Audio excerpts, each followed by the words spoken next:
오늘도 나는 거울 앞에 선다. 73년을 살아온 얼굴. 세월이 새긴 주름살 하나하나가 낯설지 않다. 남편을 먼저 보내고 아들을 키우고 손자를 돌보며 살아온 세월의 흔적들. 요즘은 이 주름들이 좀 더 깊어진 것 같다. 아니, 실은 훨씬 깊어졌다. 어머니, 오늘도 복지관 가세요? 며느리 수진이가 부엌에서 묻는다. 나는 서둘러 립스틱을 바르며 대답한다. 응, 오늘은 노래교실이 있어. 점심 먹고 올게. 거짓말이다. 오늘로 52번째 거짓말이다. 며느리가 지난 생일에 사준 베이지색 스카프를 목에 두른다. 부드러운 캐시미어 촉감이 목덜미를 간지린다. 이 스카프를 처음 받았을 때 며느리는 말했다. 어머니, 이제 여유 좀 가지시고 우아하게 사세요. 얼마나 고생하셨어요. 그 말이 가슴 한구석을 저릿하게 만들었다. 우아하게. 그래, 나도 한때는 우아한 사모님이었다. 남편이 작은 인쇄소를 운영할 때 동네 사람들은 나를 김사모님이라 불렀다. 늘 깔끔하게 빗어넘긴 머리, 다림질이 반듯한 옷, 품이 있는 말투. 그게 내 자존심이었다. 하지만 지금은 아들 민호가 거실에서 신문을 보고 있다. 45, 한창 때라고 하기엔 어깨가 너무 축 처져 있다. 3년 전 자신이 있다며 시작한 인테리어 사업. 처음엔 잘 됐다. 하지만 코로나가 터지고 건설 경기가 얼어붙으면서 빚만 늘었다. 은행 대출, 지인들에게 빌린 돈, 카드값. 어림잡아도 8천만 원은 될 것이다. 다녀오세요, 어머니. 민호가 신문에서 눈을 떼지 않고 인사한다. 아들의 옆모습이 남편을 닮았다. 성실하고 착하지만 세상 파도에 약한. 그래서 더 애틋하다. 그래, 엄마 저녁 전에 올게. 아들, 오늘 견적 미팅 잘하고. 네, 어머니도 즐겁게 다녀오세요. 현관문을 나서는 순간 나는 숨을 크게 들이마신다. 4월의 공기가 제법 따뜻하다. 아파트 단지를 벗어나 버스 정류장으로 향한다. 평소처럼 버스를 기다리는 척하다가 주변을 살핀다. 아는 사람이 없다. 좋아. 나는 재빨리 걸음을 돌려 단지 뒤편 골목으로 들어간다. 이 골목은 쓰레기 집화장 옆이라 아무도 다니지 않는다. 고약한 냄새가 코를 찌른다. 익숙해졌다고 생각했는데 여전히 역겹다. 골목 모퉁이의 낡은 철문 뒤에 내 진짜 옷이 있다. 낡은 비닐봉지 속에 작업복과 운동화, 그리고 고무장갑이 들어있다. 나는 주위를 다시 한번 살피고 서둘러 스카프를 벗는다. 조심스럽게 접어 가방에 넣는다. 고급 코트를 벗는다.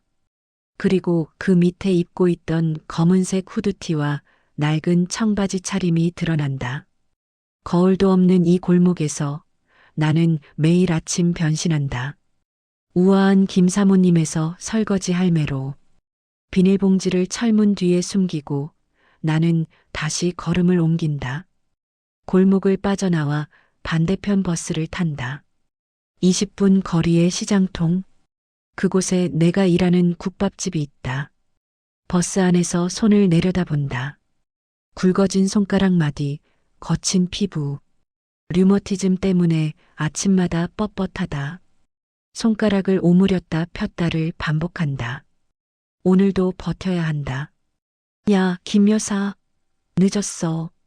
국밥집 광준의 손맛의 문을 열자마자 사장 박 여사의 목소리가 날아든다. 68배 박 여사는 목소리만큼은 40대다.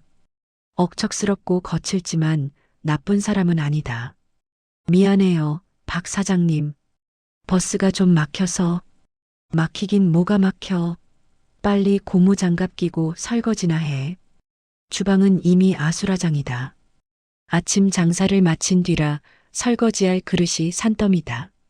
국밥 그릇, 양은 냄비, 김치 그릇, 반찬 접시. 쉴 새 없이 쌓인다.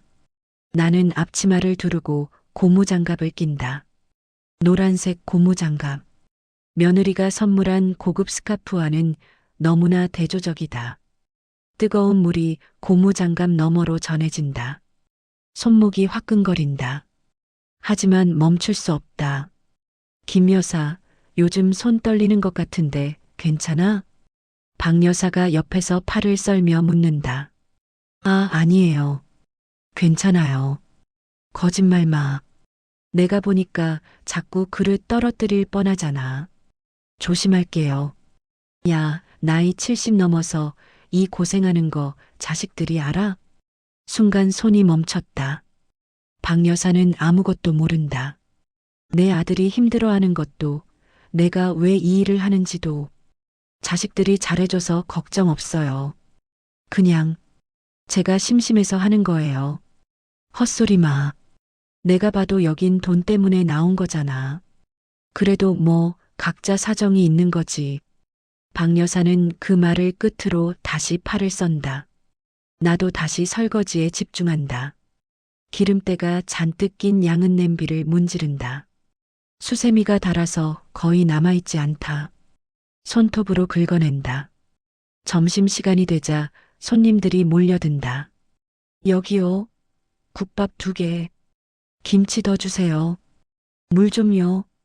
홀에서 일하는 아르바이트생 미경이가 정신없이 뛰어다닌다. 나는 주방에서 계속 설거지를 한다. 그릇이 끝없이 들어온다. 한 그릇 씻으면 2그릇이 쌓인다. 허리가 끊어질 것 같다. 아침부터 3시간째 서 있다. 무릎이 욱신거린다. 류머티즘 약을 먹긴 했는데 효과가 없는 것 같다. 아니, 이 정도 육체 노동 앞에서는 약이고 뭐고 소용없다. 김 여사, 잠깐 쉬었다 해. 박 여사가 물컵을 내민다. 아니에요, 괜찮아요. 괜찮긴 뭐가 괜찮아. 얼굴이 새하얗게 질렸잖아. 5분만 앉아 있어. 나는 마지못해 작은 의자에 앉는다. 주저앉는 순간 무릎에서 뚝 소리가 난다. 아프다. 정말 아프다. 하지만 내색할 수 없다.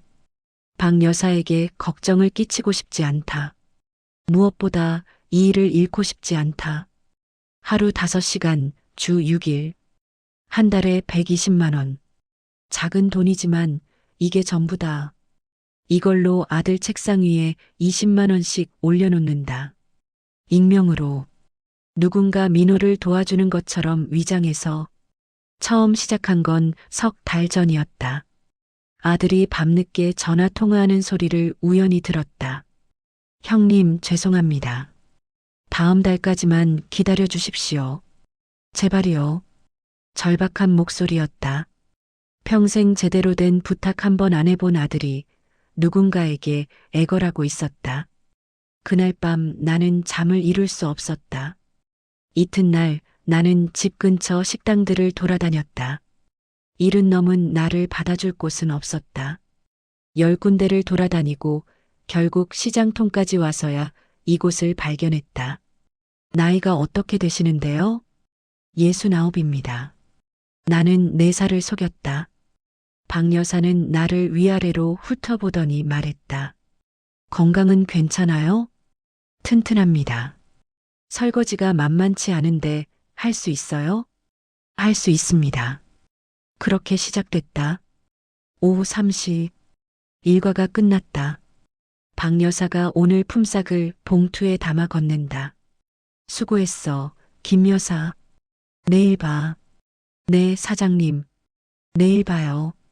나는 봉투를 가방 깊숙이 넣는다. 다시 그 골목으로 간다. 철문 뒤에 숨겨둔 옷으로 갈아입는다.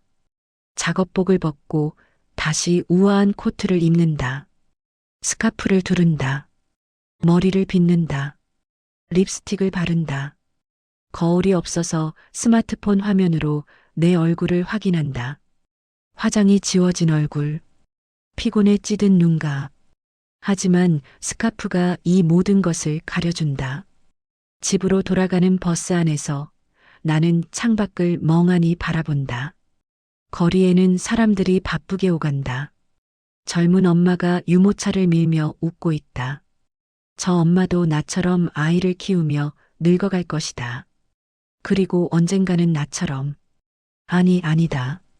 요즘 젊은 사람들은 다르다. 자식에게 의지하지 않는다고 하더라. 그게 맞는 걸까? 나는 잘 모르겠다. 나는 그저 내 아들이 무너지는 것을 볼 수 없을 뿐이다. 집에 도착했다. 현관문을 열자 민호가 소파에 앉아 있다. 컴퓨터를 보고 있는데 표정이 어둡다. 아들 왔어? 오늘 미팅은 어떻게 됐어? 민호가 고개를 든다. 억지로 웃는다. 어머니, 오셨어요? 복지관 재밌으셨어요? 응, 재밌었어. 그런데 넌 오늘 왜 이렇게 일찍 와? 아, 미팅이 취소됐어요. 왜? 상대편에서 갑자기 연락이 와서 다른 업체로 결정했대요. 민호의 목소리가 가라앉는다. 나는 가슴이 철렁 내려앉는다. 그래도 괜찮아. 다른 기회가 있을 거야. 네, 어머니. 민호는 다시 컴퓨터를 본다. 나는 부엌으로 가서 저녁 준비를 시작한다. 냉장고를 열자 며느리가 아침에 준비해둔 재료들이 보인다. 두부, 김치, 계란.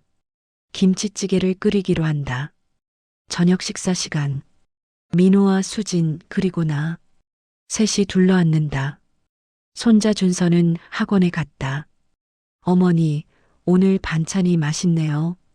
수진이가 말한다. 나는 미소 짓는다.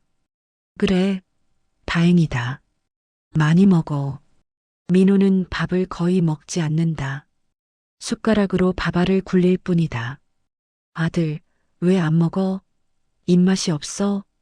아니에요, 어머니. 그냥 배가 안 고파서요. 거짓말이다.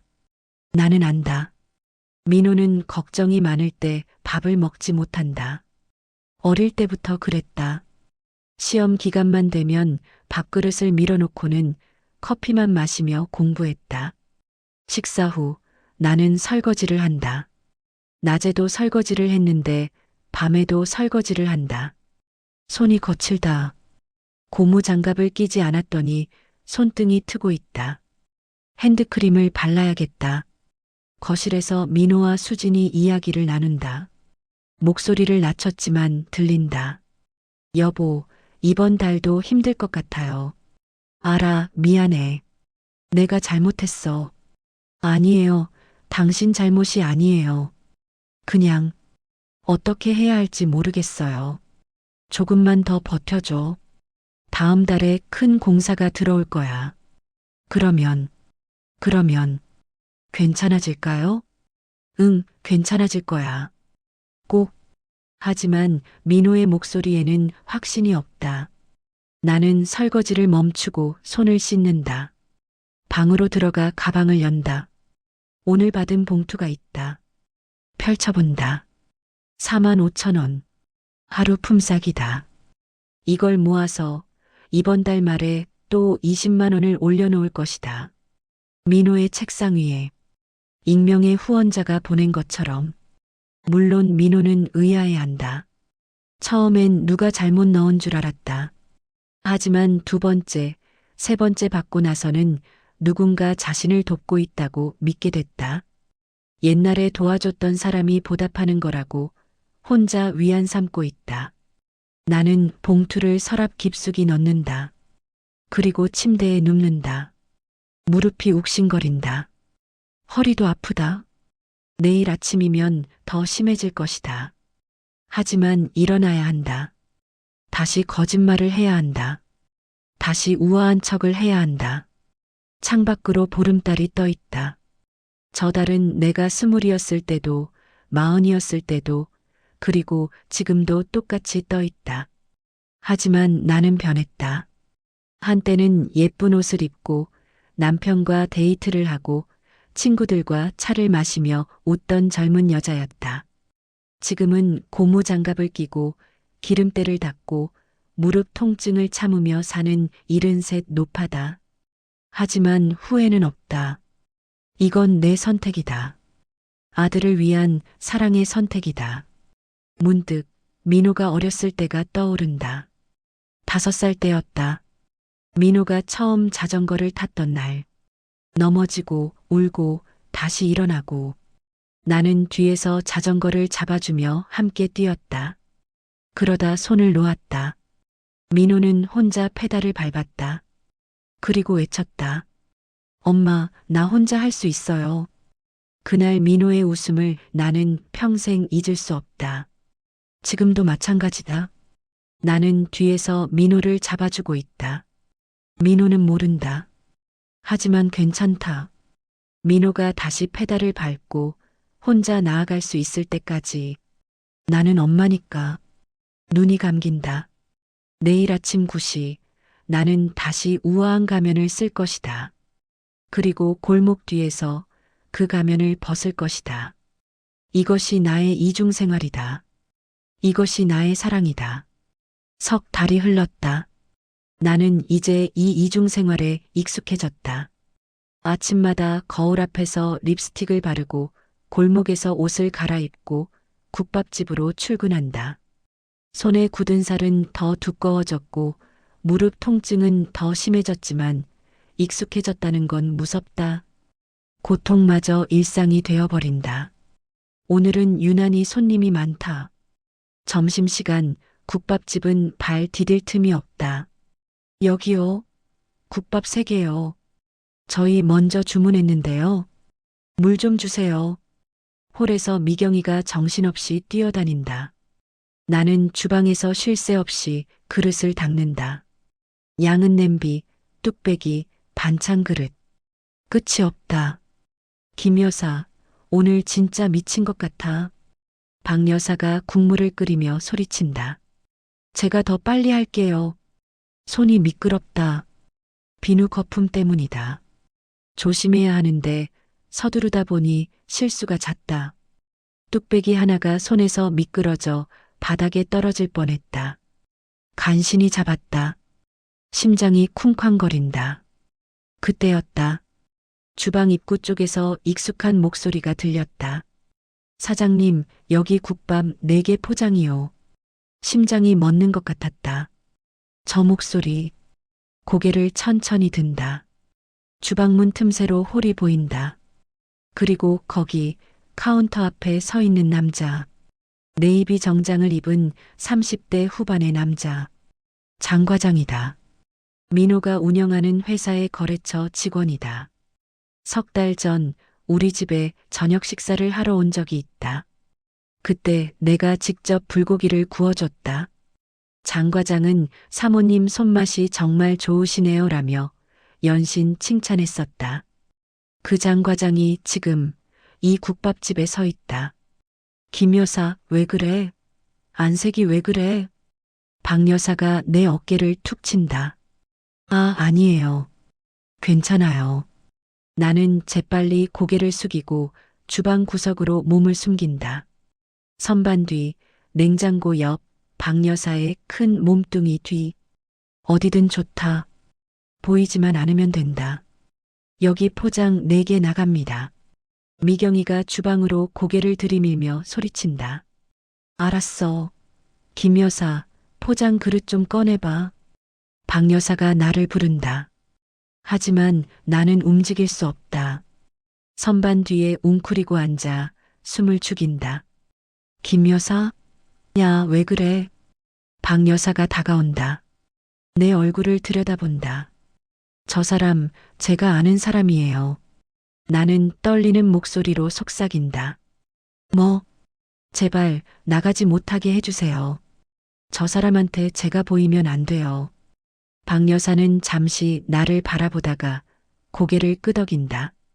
알았어. 내가 처리할게. 넌 거기 가만히 있어. 박 여사는 재빨리 포장 그릇을 챙겨 홀로 나간다. 나는 선반 뒤에 웅크린 채 귀를 기울인다. 손님, 여기 포장이요. 국밥 4개에 김치 추가하신 거 맞죠? 네, 감사합니다. 장 과장의 목소리. 카드 결제하는 소리. 비닐봉지 바스락거리는 소리. 잘 먹겠습니다. 발소리가 멀어진다. 문이 닫히는 소리. 나는 그제야 숨을 내쉰다. 온몸이 땀으로 젖어 있다. 손이 떨린다. 무릎이 풀린다. 이제 갔어. 괜찮아. 박 여사가 주방으로 돌아와 말한다. 고마워요. 야, 근데 누군데? 왜 그렇게 숨어야 하는 거야? 나는 대답할 수 없다. 어떻게 말하나?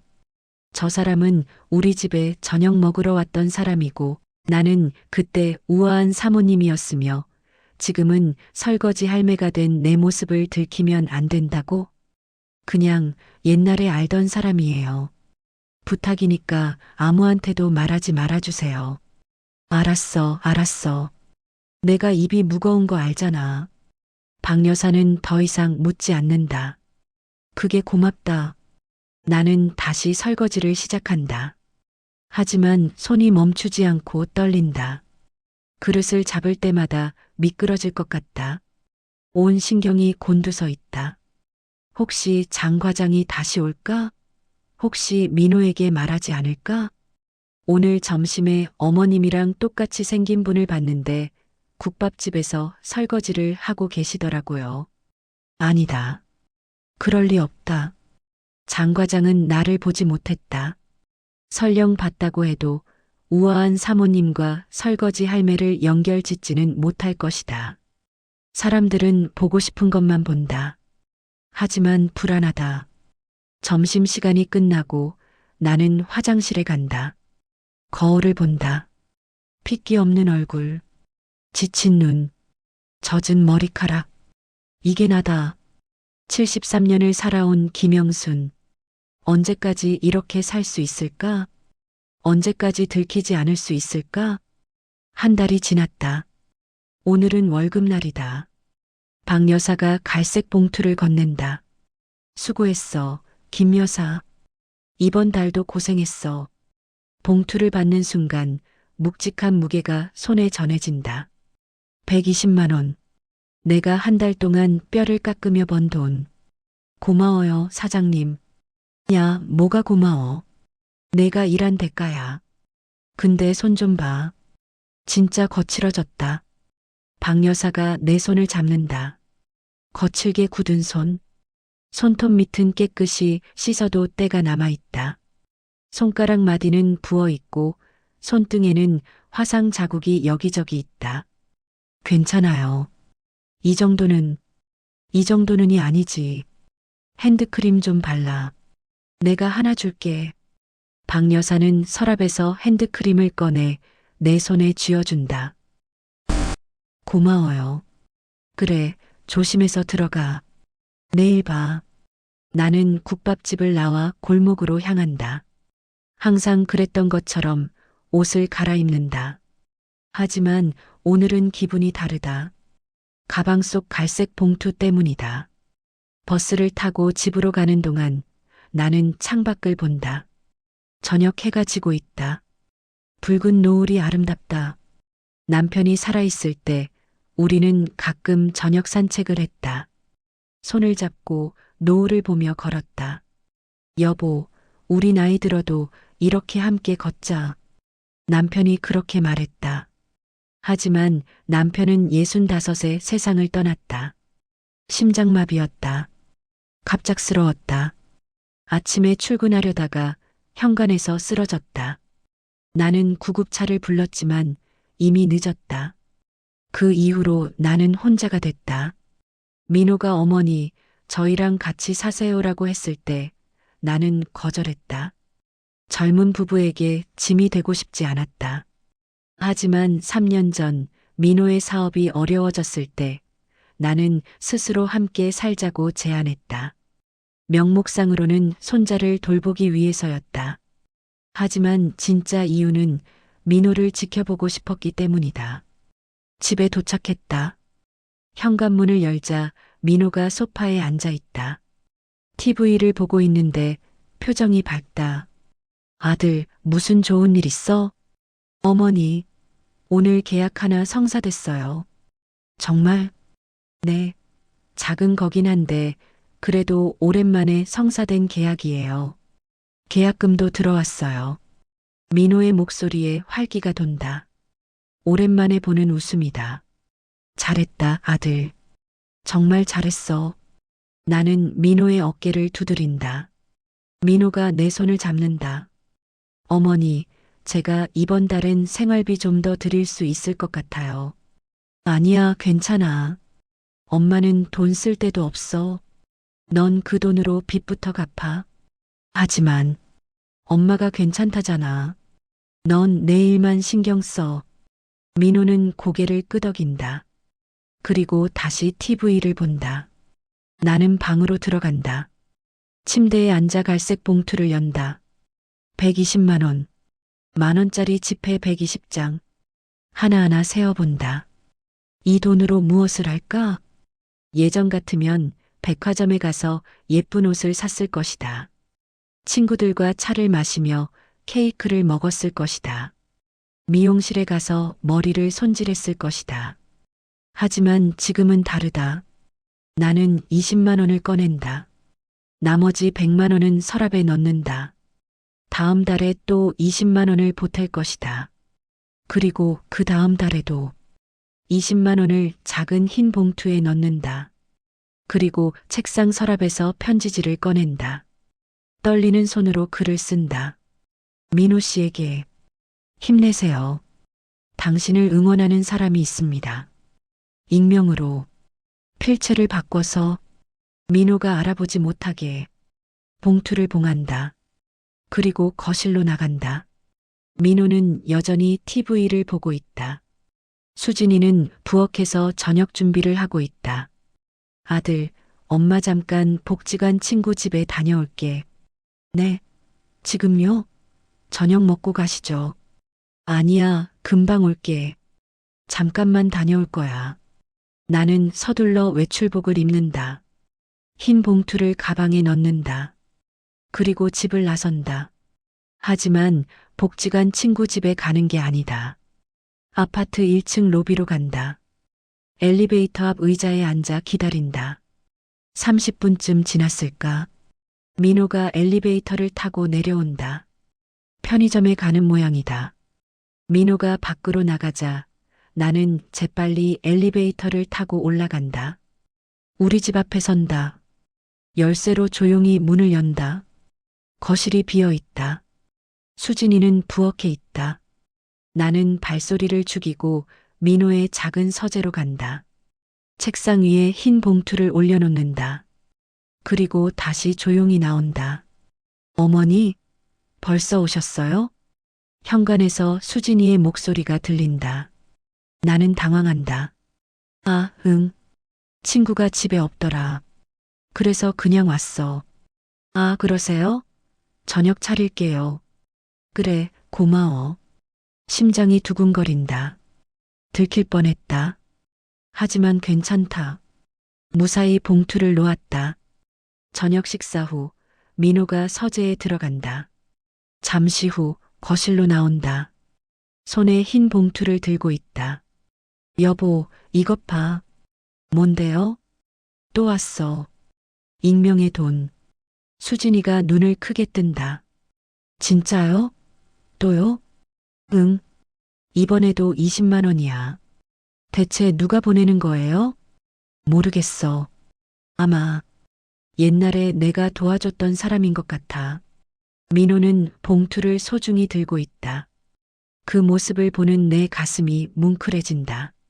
이 돈으로 이번 달 카드값을 좀 갚을 수 있겠어. 민호의 목소리가 떨린다. 나는 고개를 돌린다. 눈물이 날 것 같다. 방으로 돌아와 침대에 눕는다. 손을 본다. 거칠고 투박한 손. 이 손으로 번 돈이 저 흰 봉투가 됐다. 그리고 그 봉투가 내 아들에게 희망을 줬다. 이게 나의 행복이다. 김 여사, 오늘 일 끝나고 소주 한잔 할래? 박 여사가 갑자기 묻는다. 오후 3시, 일과가 끝날 무렵이다. 소주요? 응. 오늘 내 생일이거든. 혼자 마시긴 심심해서. 아, 생일이셨어요? 축하해요. 뭐 축하할 거 있어? 69이야. 70을 코앞에 둔 늙은이가 생일이 뭐가 좋다고. 박 여사는 쓴웃음을 짓는다. 그래도 생일인데요. 소주 한잔 하죠. 좋아. 김 여사, 너 은근 시원시원해. 일과를 마치고 우리는 가게 문을 닫는다. 박 여사가 홀 테이블에 안주를 차린다. 김치전, 오징어 볶음, 멸치 볶음. 가게에 남은 재료들로 후다닥 만든 안주들이다. 자, 건배. 소주잔이 부딪힌다. 톡 쏘는 소주가 목을 타고 넘어간다. 오랜만에 마시는 술이다. 김 여사, 솔직히 물어봐도 돼? 뭐려? 넌 도대체 왜 이 일을 해? 나이도 있고 몸도 안 좋은 것 같은데. 나는 잠시 망설인다. 뭐라고 대답해야 할까? 돈이 필요해서요. 그건 나도 아는데 자식들은 뭐해? 효자 아들 있다며? 아들이 요즘 좀 힘들어요. 사업이 어려워서. 그래서 내가 돕는 거야? 네. 박 여사는 소주를 한 잔 더 따른다. 야, 근데 아들이 알아? 내가 여기서 일하는 거? 몰라요. 뭐? 아들은 제가 복지관에 다니는 줄 알아요. 박 여사가 소주잔을 내려놓는다. 야, 미쳤어? 왜 숨겨? 창피해서요. 아들한테 짐이 되고 싶지 않아서요. 짐이 뭔 짐이야? 엄마가 자식 돕는 게 당연한 거지. 그래도 70이 넘어서 설거지하는 모습을 아들이 보면 마음이 아플 거 아니에요. 박 여사는 한숨을 쉰다. 에휴, 자식 이기는 부모 없다니까. 우리는 잠시 말없이 술을 마신다. 나도 비슷해. 박 여사가 입을 연다. 뭐가요? 나도 아들 때문에 이 가게 하는 거야. 아드님이 뭐, 캐나다에 있어. 유학 갔다가 거기서 눌러 앉았지. 이제 영주권도 받았어. 그럼 잘 됐네요. 잘 됐긴. 돈이 얼마나 드는데. 학비, 생활비, 이것저것. 매달 보내줘야 해. 박 여사의 목소리가 낮아진다. 남편은 일찍 죽었어. 나 혼자 아들 키웠지. 이 가게도 아들 학비 대려고 시작한 거야. 벌써 15년째. 힘드셨겠어요. 힘들지.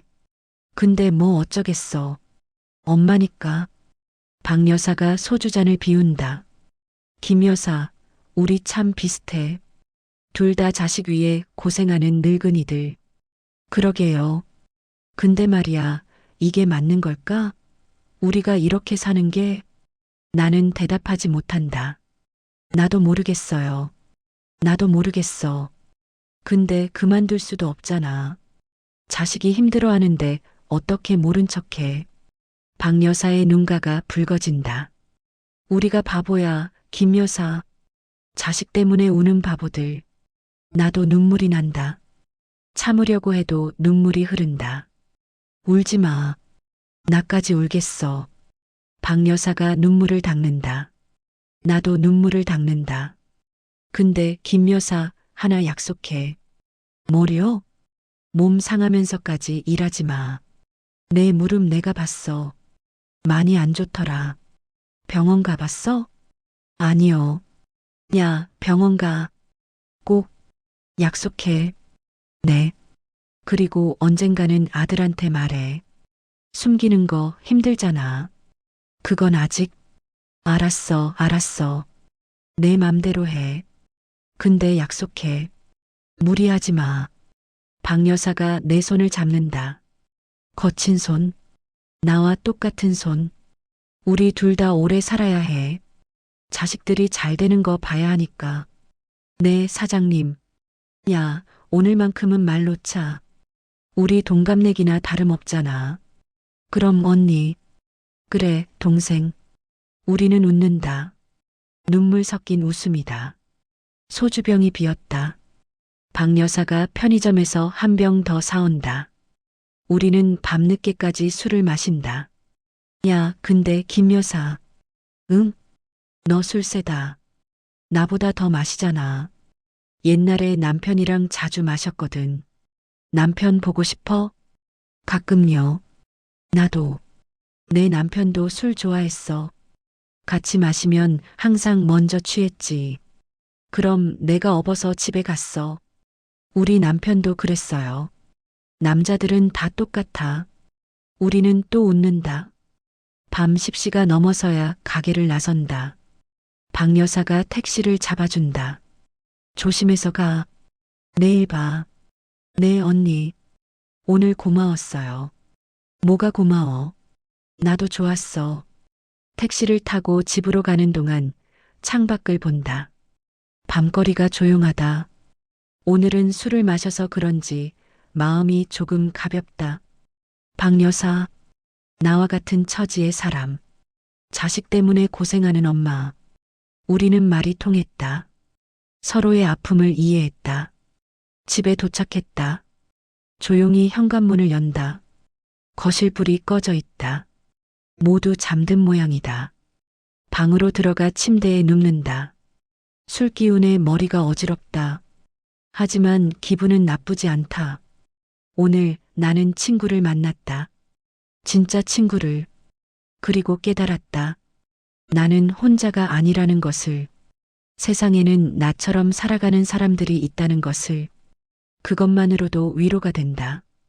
눈이 감긴다. 오늘 밤은 악몽을 꾸지 않을 것 같다. 그날 아침도 평범하게 시작됐다. 거울 앞에서 립스틱을 바르고 스카프를 두르고 집을 나섰다. 골목에서 옷을 갈아입고 버스를 타고 국밥집으로 향했다. 오전 9시 나의 일과가 시작됐다. 김 여사, 오늘 좀 일찍 왔네? 박 여사가 국물을 끓이며 말한다. 일찍 일어났어요. 그래. 근데 안색이 안 좋은데. 어디 아파? 아니에요. 괜찮아요. 거짓말이었다. 사실 어젯밤부터 무릎이 이상했다. 평소보다 훨씬 더 아팠다. 잠을 자다가도 통증 때문에 깼다. 아침에 일어날 때는 무릎이 펴지지 않았다. 한참을 침대 끝에 앉아 있다가 간신히 일어났다. 하지만 일을 쉴 수는 없었다. 오늘은 월요일이고 월요일은 주말 내내 쌓인 그릇들로 가장 바쁜 날이다. 그럼 시작하자. 오늘도 화이팅? 박 여사의 목소리에 나는 고무장갑을 낀다. 뜨거운 물이 흘러나온다. 그릇을 씻기 시작한다. 1시간, 2시간. 무릎이 점점 더 아파온다. 처음에는 욱신거리는 정도였다. 그런데 이제는 찌르는 듯한 통증이다. 마치 뼛속에서 누군가 송곳으로 쑤시는 것 같다. 참아야 한다. 조금만 더 참으면 된다. 점심시간이 시작됐다. 손님들이 몰려든다. 여기요, 국밥 5개요. 김치 더 주세요. 물 좀요. 그릇이 끝없이 들어온다. 나는 쉴 새 없이 씻는다. 서 있는 게 힘들다. 무릎이 떨린다. 왼쪽 무릎이 특히 심하다. 체중을 오른쪽으로 옮긴다. 하지만 오른쪽도 이미 한계다. 김 여사, 괜찮아? 자꾸 비틀거리는 것 같은데. 미경이가 그릇을 가져오며 묻는다. 괜찮아, 괜찮아. 빨리 가서 주문 받아. 네. 미경이가 홀로 나간다. 나는 다시 설거지에 집중한다. 집중하려고 한다. 하지만 무릎이 말을 듣지 않는다. 그때였다. 왼쪽 무릎에서 뚝 하는 소리와 함께 힘이 풀렸다. 아, 안 돼. 몸이 앞으로 기운다. 손에 들고 있던 뚝배기가 바닥에 떨어진다. 와장창 깨지는 소리. 그리고 나도 함께 주저앉는다. 무릎이 바닥에 닿는 순간 비명이 터져나왔다. 아, 김 여사. 박 여사가 달려온다. 미경이도 달려온다. 괜찮아? 어디 다쳤어? 무릎이. 말을 할 수 없다. 너무 아프다. 눈물이 쏟아진다. 무릎을 잡는데 불처럼 뜨겁다. 부어올랐다. 야, 이거 심각한데. 병원 가야 해. 당장. 아니에요, 괜찮아요. 조금만 쉬면, 조금만 쉬면이 아니야. 지금 무릎 봐봐. 완전히 부었잖아. 박 여사가 내 무릎을 본다. 바지를 걷어 올린다. 무릎이 2배로 부어 있다. 퍼렇게 멍도 들었다. 119 불러야겠어. 안 돼요. 안 돼요. 나는 박 여사의 손을 잡는다. 왜? 지금 119 안 부르면 어떻게 해? 제발. 구급차는 안 돼요.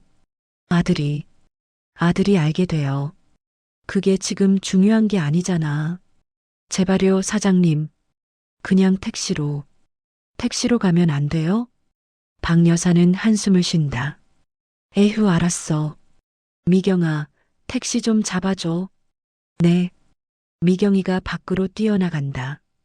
박 여사가 나를 부축해 일으킨다. 일어서려고 하는데 왼쪽 다리에 전혀 힘이 들어가지 않는다. 으윽. 천천히. 박 여사가 나를 거의 안다시피 해서 밖으로 데리고 나온다. 택시가 와 있다.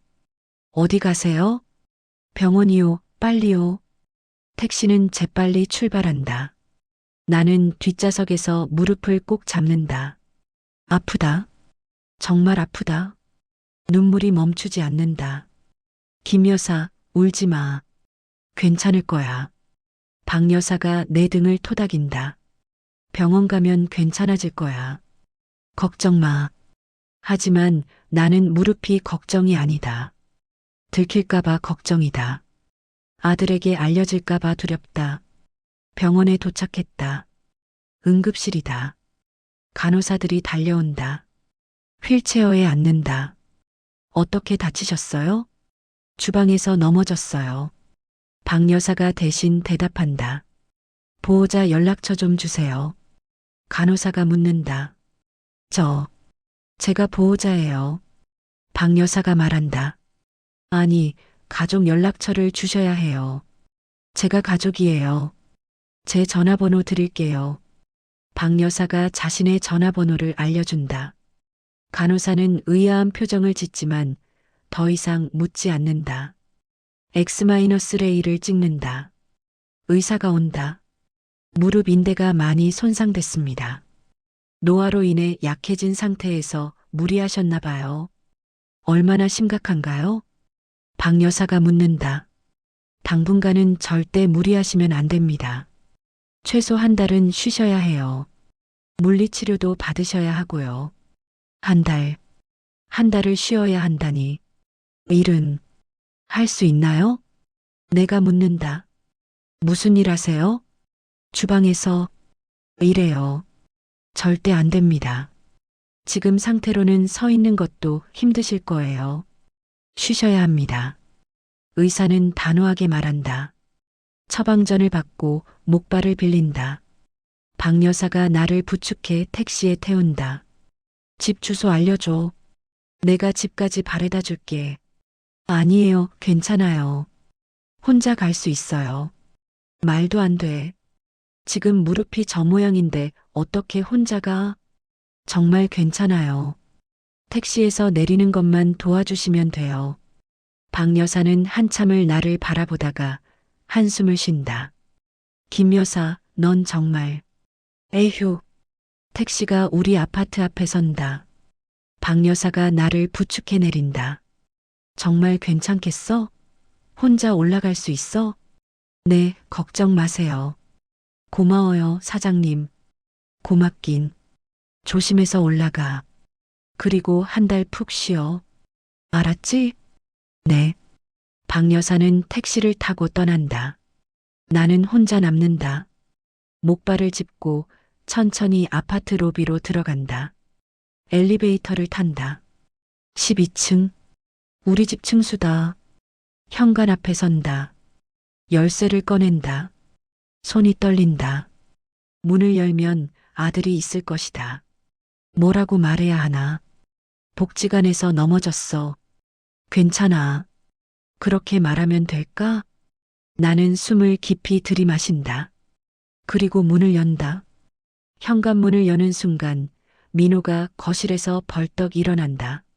어머니, 민호의 얼굴이 창백하다. 왜 이렇게 늦으셨어요? 복지관에 전화했는데 어머니가 오늘 안 오셨다고. 나는 얼어붙는다. 뭐? 뭐라고? 복지관에서 전화 왔어요. 어머니가 요즘 계속 안 나오신다고. 무슨 일 있으시냐고. 그래서 제가 복지관에 전화했더니 민호가 다가온다. 그리고 내 목발을 본다. 부은 무릎을 본다. 어머니, 이게 대체 무슨 일이에요? 아, 아들아. 어디 다치셨어요? 병원 가셨어요? 민호가 내 가방을 든다. 가방이 열린다. 그리고 그 안에서 노란 고무장갑이 떨어진다. 바닥에 떨어진 고무장갑.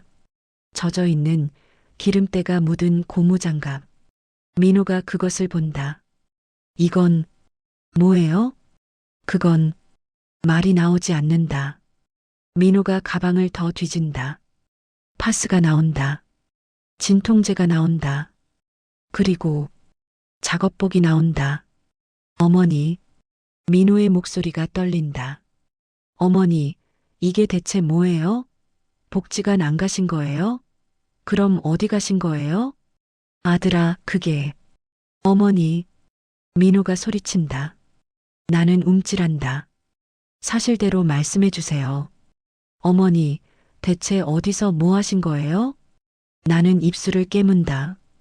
더 이상 숨길 수 없다. 이랬어. 예. 설거지. 했어. 식당에서 민호의 얼굴이 하얗게 변한다. 설거지요? 어머니가요? 응. 왜요? 그게 왜 설거지를 하세요? 왜 그런 거짓말을 하세요? 민호의 목소리가 격양된다. 돈이 필요했어. 돈이요? 민호가 비틀거린다. 소파에 주저앉는다. 왜 돈이 필요하세요? 제가 생활비 드리잖아요. 그게 아니라, 그럼 뭐예요? 나는 눈물을 흘린다. 너를 돕고 싶었어. 내가 힘들어하는 거 알아. 빚 때문에 고생하는 거 알아. 그래서 설거지를요? 민호가 고개를 든다. 눈물이 뚝뚝 떨어진다. 어머니, 70이 넘으셨는데 어떻게 설거지를. 괜찮아. 엄마는 괜찮아. 괜찮긴 뭐가 괜찮아요. 무릎이 저렇게 되셨는데. 민호가 소리친다. 제가 잘못했어요. 제가 무능해서 어머니가 이런 고생을. 아니야, 내 잘못이 아니야. 나는 민호에게 다가가려고 한다. 하지만 무릎이 아파서 비틀거린다. 어머니, 민호가 나를 부축한다. 소파에 앉힌다. 어머니, 왜 말씀 안 하셨어요? 왜 혼자 이런 고생을. 말하면 내가 괜히 마음 아파할까봐. 내가 괜히 자책할까봐. 자책해야죠. 어머니가 이렇게 고생하시는데 제가 모르고 있었어요. 민호가 오열한다. 어른이 된 아들이 아이처럼 운다. 미안해요, 어머니. 정말 미안해요. 미안할 거 없어. 엄마가 하고 싶어서 한 거야. 하고 싶어서요? 70이 넘어서 설거지를 하고 싶으세요? 민호가 나를 본다. 눈물 범벅이 된 얼굴로. 어머니, 그동안 얼마나 힘드셨어요? 힘들지 않았어. 거짓말하지 마세요. 무릎이 저렇게 되도록 일하셨잖아요. 민호가 내 손을 잡는다. 거칠어진 손을 본다. 이 손, 어머니 손이 이렇게. 민호가 내 손을 쓰다듬는다. 그리고 울음을 터뜨린다. 나도 운다. 참았던 눈물이 쏟아진다. 미안해, 아들아. 엄마가 약해서 미안해. 엄마가 무능해서 미안해. 무슨 말씀을 하세요? 어머니가 왜 약하세요? 어머니가 왜 무능하세요? 돈도 제대로 못 벌고 너를 제대로 도와주지도 못하고. 아니에요. 민호가 고개를 흔든다. 어머니는 이미 충분히 하셨어요. 평생 저를 키우셨어요. 이제는 제가 어머니를 모실 차례예요. 아들아, 다시는 이런 일 하지 마세요. 약속해 주세요. 민호가 내 손을 꼭 잡는다. 약속할게. 그날 저녁 수진이가 퇴근하고 돌아왔다. 민호가 모든 것을 말했다. 수진이도 울었다. 어머니, 왜 말씀 안 하셨어요? 저희가 도와드렸을 텐데. 너희도 힘든데 뭘 더 도와줘. 그래도 어머니가 이렇게 고생하실 줄은 몰랐어요. 수진이가 내 손을 잡는다. 이제 다시는 이러지 마세요. 약속해 주세요. 그래, 약속할게. 그날 밤 나는 방에 누워 천장을 바라본다. 들켰다. 내 비밀이 들켰다. 하지만 이상하게도 마음이 편하다. 무거웠던 짐을 내려놓은 것 같다. 다음 날 아침, 민호가 회사에 안 간다고 한다. 왜 안 가? 미팅 있다고 했잖아. 취소했어요. 오늘은 어머니 모셔야죠. 아니야, 넌 내일 해. 엄마는 괜찮아.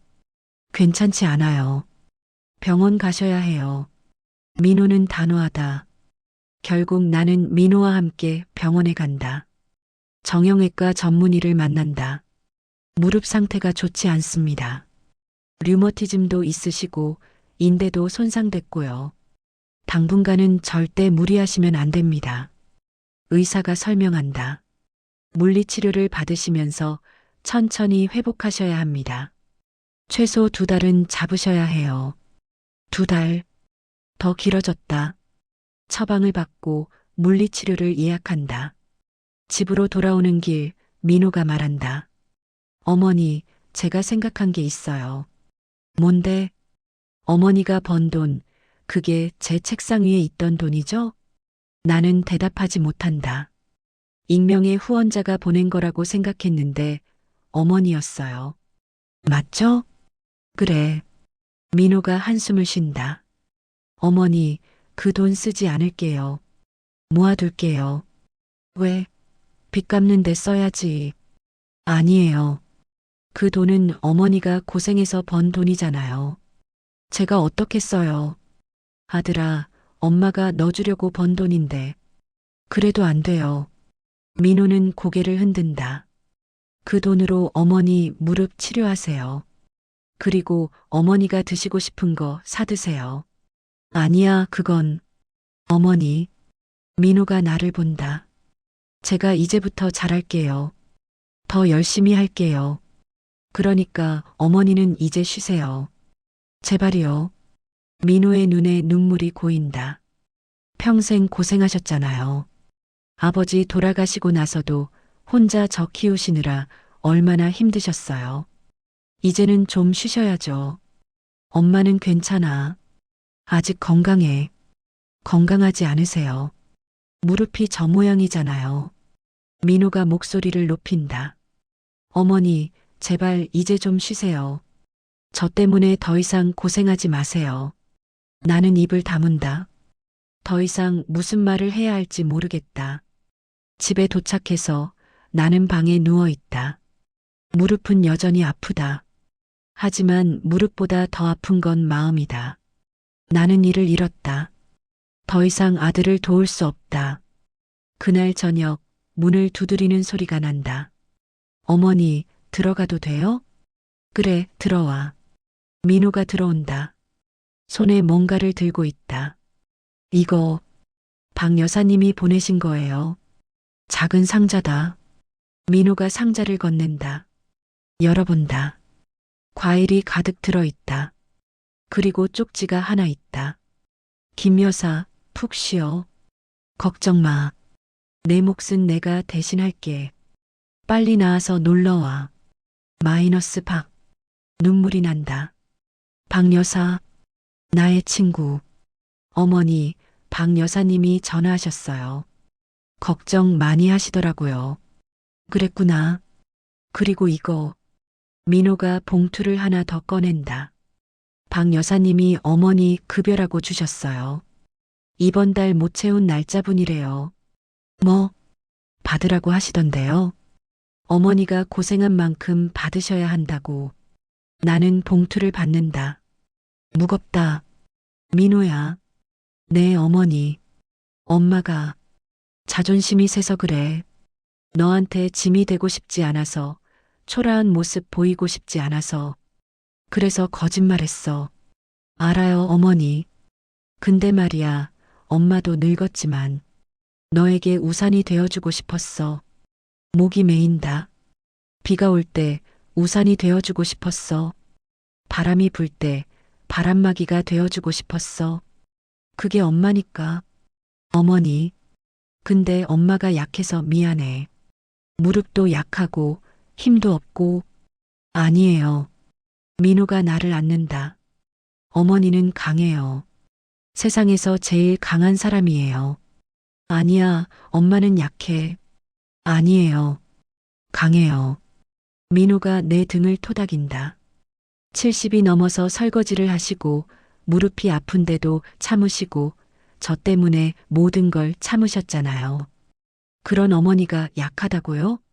민호가 나를 바라본다. 어머니, 저는 어머니가 자랑스러워요. 정말로.